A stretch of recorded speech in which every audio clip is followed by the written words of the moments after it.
On paper, the Logitech RS50 just did something unthinkable. It managed to go head-to-head with Fanatec on its own turf. 8 Newton meters of torque, built-in haptics, a solid quick release, and what looks like a complete package at first glance. But is that really the case? After more than 50 hours of testing on Gran Turismo 7 and Assetto Corsa Competizione, here's what no one tells you about these two wheelbases. I tested both on the same rig, aluminum profile cockpit, identical pedals and monitor setup, swapping bases every 2 days. I kept FFB at default first, then tweaked until each felt dialed in. That back-to-back format really exposed the differences in torque delivery and detail. Oh, and just a quick note before we dive in. You'll find both wheels linked down below. They're affiliate links, which means I earn a small commission at no extra cost to you, and I always keep them updated whenever a discount drops. The first thing I noticed, the RS50 looks and feels fantastic. The wheel rim feels premium.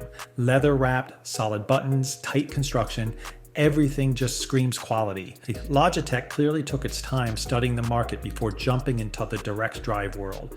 Next to it, the Fanatec GT DD Pro feels more like a professional tool. Cleaner, more industrial, but rock solid. Both wheelbases deliver up to 8 Newton meters of torque. In Fanatec's case, that's with the optional boost kit 180, so you don't need a heavy-duty rig to mount them. Standard cockpits handle it fine. In your hands, the RS50 feels a bit more like a polished consumer product, while the GT DD Pro feels like a precision instrument. When it comes to setup, Logitech really nailed simplicity. You plug it in, launch your game, and you're ready to go. The haptic feedback system is recognized natively on PS5 and PC, and Logitech keeps expanding support game by game. You tweak a couple of settings and that's it. Fanatec, on the other hand, is more for the tinkerer. You download drivers, flash the firmware, adjust FFB strength, rotation, damping. It's a little ritual, but once you dial it in, you can shape the feedback exactly the way you like. So yeah, Logitech is plug and play.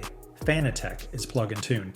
That pretty much sums up their philosophies. Fanatec's tuning menu actually goes deeper than most realize.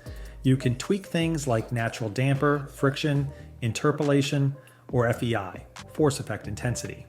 It takes a few sessions to master, but once you understand what each parameter does, it's like sculpting your own steering DNA. Now let's talk about what really matters, the driving feel. The GT DD Pro delivers that trademark German precision. It's smooth, consistent, and dead silent. You feel every ounce of grip, but sometimes it's almost too smooth. On GT7, it can feel a bit sterile. Clean, accurate, but not exactly emotional. The RS50, on the other hand, feels more alive in your hands thanks to its haptic feedback system. The micro vibrations, the curbs, the road texture, the car's weight transfers. Everything's there without feeling artificial. It's genuinely immersive. On GT7, the RS50 just feels more connected, like the wheel is breathing with the car. Force feedback also changes a lot from title to title. GT7 filters the signal more, while ACC and iRacing send a rawer data stream. That's where the GT DD Pro's fine detail really stands out, whereas Logitech's haptics shine more in titles with native support. But on PC, it's a slightly different story. In games like Assetto Corsa Competizione or iRacing, the Fanatec pulls ahead again. Its force feedback is more detailed and nuanced at high speed. Logitech still feels great, but its haptic system depends more on how each game supports it. So to sum it up, on console, Logitech wins in instant fun. On PC, Fanatec still leads in precision. On paper, both produce 8 Newton meters of torque, but the RS50 feels slightly snappier in tight corners. The GT DD Pro, meanwhile, keeps its torque more consistent during long sessions and manages heat better. As for latency, both respond almost instantly. Any difference is basically imperceptible. What I really liked about the RS50 is how cohesive the whole package feels. The wheel is premium, the quick release is solid, and setup is effortless. It's clearly built for driving, not tweaking. But note that the load cell pedals are optional, not included by default, which ultimately puts the RS50 at roughly the same total price as a full 8 Newton meter GT DD Pro bundle. Logitech's ecosystem is still small. Few alternative rims, no new H-shifter yet, and a deliberately simple tuning software. Fanatec is the complete opposite. Massive ecosystem, F1, GT and rally wheels, load cell pedals, hydraulic brakes. It's a sim racer's playground. but that depth comes with a higher price tag and a bit more setup work. Build quality wise, both feel rock solid. The RS50 stays cool and quiet, while Fanatec's aluminum housing feels tank grade. After weeks of use, I noticed zero flex, noise, or fade.